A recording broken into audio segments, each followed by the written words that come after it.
Yun. Paano ba matatawag yung aking gabay? Paano ba makikita? Paano ba matatawag siya, no? May katanungan natin kagimat eh. Tara, pag-usapan natin.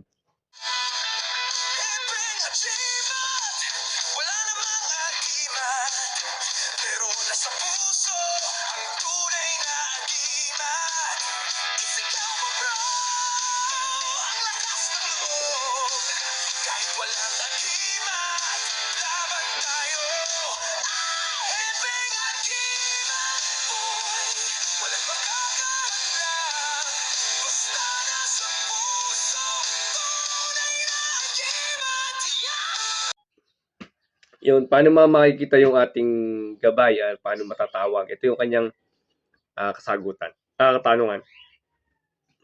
Mapagpalang araw sa inyo lahat, mga kagimat to. God bless sa inyo, no? Sabihin ko lagi, pagka-agis kayo sa aral namin, skip lang po kayo, hindi para sa inyo ang aral na to. Kung manigat na aral po, PM nyo lang po si Anthony Islatic Valderrama po. Yung kagimat sa kanyang katanungan, kasi marami na kasi nangyayari na ganan. Lalo yung mga nangyayari po, lalo yung iba, mga third day, third eye yan, yung aura-aurahan.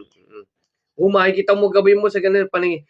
Actually, kung magpapakita talaga po sa inyo yan, excuse me po, magpapakita talaga sa inyo ang gabay nyo, magpapakita naman talaga yan, kahit sa panaginip. Opo, papakita yan. Yung iba naman, minamadali nilang gusto, minsan nagkukulong sa kwarto, tatawagin. Merong orasyon din panawag ng mga gabay. Pwede yung gamitin yung mga orasyon na gabay, hindi po nagbibigay ng ganung orasyon po, no? Kasi po, hindi ko naman advisable po, no? May mga orasyon na ginagamit pag tawag ng gabay, magkukulong ka sa kwarto at tawagin hanggang sa maaura mo siya. Opo, madilim, kailangan madilim, no? Ngayon po, kaya hindi ako nagbibigay ng mga orasyon yan, at yan, tinago ko na rin. Hindi ko po advisable din talaga na hanapin yung gabay nyo. Kasi useless lang naman po. Wala naman po talagang may tutulong na hanapin yung sumasama sa inyo lagi. Sa pagtawag naman po, hindi po kasi dito, hindi po kasi lahat ng tumatawag na kasi ng mga ganun, nagpapakita sila. Depende rin po sa kanila at sa inyo po yan, hindi po. Pero kung kailangan nyo po sila at sila nabinyagan nyo po sila, matatawag nyo sila. Kaya sa gamutan, matatawag nyo sila. Kagaya sa daliri, pag nabinyagan nyo siya, paano nyo nabinyagan nyo na siya, matatawag nyo sa pamamagitan ng daliri, mapapagalaw nyo yung daliri nyo, matatawag nyo, sumasagot nyo sa daliri. Sa mga bilao, pwede nyo iyan doon, gamitin. Sa mga stick, pwede nyo silang gamitin doon. Doon po, matatawag nyo sila. Kasi sumasagot po sila. Sa daliri, sumasagot sila.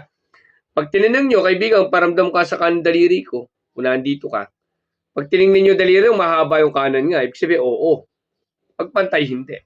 Sumasagot po yan. Yun na lang po ang gamitin nyo. Kasi po, marami din kasi naligaw sa mga mahilig mga pag-aurahan sa mga ganyan gabay-gabay. Lalo yung ibang hilig kasi yung mga engkanto.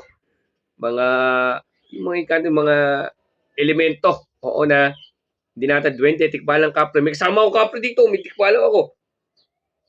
Kapre ka pala, sige, itong kapre ko rin ang paglalabanin ko sa'yo, gagamutin kita. Kapre!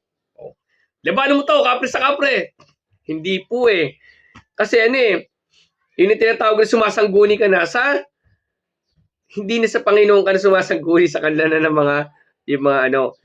ang tawagin natin, tatlong persona. Kung ano mang ibigay ng tatlong persona na nagagabay sa atin, yun po yung hangarin natin.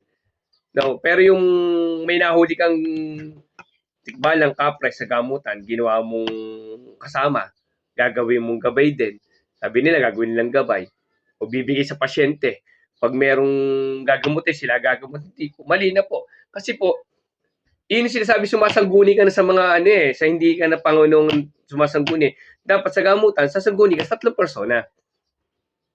Diyos Ama, Diyos Anak, Diyos Espiritu Santo. Ngayon, kumingi ka ng gabi sa tatlong persona, hayaan mo na sila magbigay sa'yo. Link ka na mabigyan ka ng gagabay sa'yo sa araw-araw na kaligtasan. Magbababa sila ng Holy Spirit na magbababa sa'yo. Mabuting Espiritu po yung bababa sa inyo. Opo, hindi na po yung mga ganun-ganun lang po. Sa pagkano kasi yung part na gusto nyo makita lagi yung mga ganyan, minsan kasi kinakain tayo ng sistema. Kasi una, imbis na i-focus natin sa kahanap sa kanila, i-focus natin sa aral. Yung oras na binibigay natin. Kasi marami nangyari dyan, naliko ng landas, mahilig mang aura, Mahilig mag third eye yan. Doon nakaharap ko na po yung nag-third eye yan, wala pala po. Meron po si talagang nakakaharap na talagang alam nyo talaga na meron talaga. Meron kasing nadala lamang ng sistema. Kaya paano tinatawag na nadala ng sistema? Meron silang mga nakasama na mahilig sa mga elemento. May nakasama silang mahilig sa third eye. Nagkasundo-sundo sila. Palibasa bago ka lamang, maingganyo ka. Kasi ano? Tingnan mo ako. Ganun ako. Yan, meron akong nakikita. Yan, nakikita ko yung kasama mo. May 5 kang kasama. Isa puti, isa medyo itim. Siyempre, tutuwa ka naman. 5 na pala yung gagawin sa akin. 5 na. Di ba? Ganun po nangyayari po sa atin. Kaya po, sa akin lang, advice ko lang po, no, kung kayo naniniwala sa advice ko, no, ay huwag nyo nang puusan na hanapin na para magpakita sa inyo yan. Kung magpapakita po yan, magpapakita sa inyo po yan, iwasan nyo na po yung kainin ng sistema sa mga elemento na gagabay sa inyo at sa mga third eye na gusto nyo at aura-aurahan po. Mas fokusan nyo po yung aral po. Aral, tawag sa tatlong persona, aral, ganun po. Nandun na po yung gamutan nyo, yung mga hindi nyo po. Yung gabay, tumawagan sa tatlong persona. Kaya nga sabi nga, sa Diyos pala, sa ano lang, sa Jesus lamang, di ba? Gabay sa pagbiyahe. Jesus Cristo, salbame. Kung gusto mong Tagalogin mo yung salbame, gabayan mo kami o ligtas mo kami. Jesus Cristo, gabayan mo kami sa biyahe namin, tiligtas mo kami. Focus lang. Okay na. Gabay na yun. Ganun kasimple lang po. No? Para hindi na natin, yun po, walang kain ng sistema yun. Kasi simple lang eh. Lalabas ka ng bahay, bibiyahe ka. Jesus Cristo, gabayan mo ko sa aking lakad. Iipin pa ko sa dibdib. Ganun po, kasimple lang po. Hindi natin kailangan pahirapan sa sarili natin para kainin tayo ng sistema po. Ano? Sana mga tulong sa inyo to. Ano? Kung meron mga ibang dagdag kalaman, comment lang kayo. Walang problema po yan. Basta hindi mong kapastusan ng comment, okay lang po yan. Maging aral din po sa amin ng inyong ibang kalaman. Salamat. God bless sa inyo.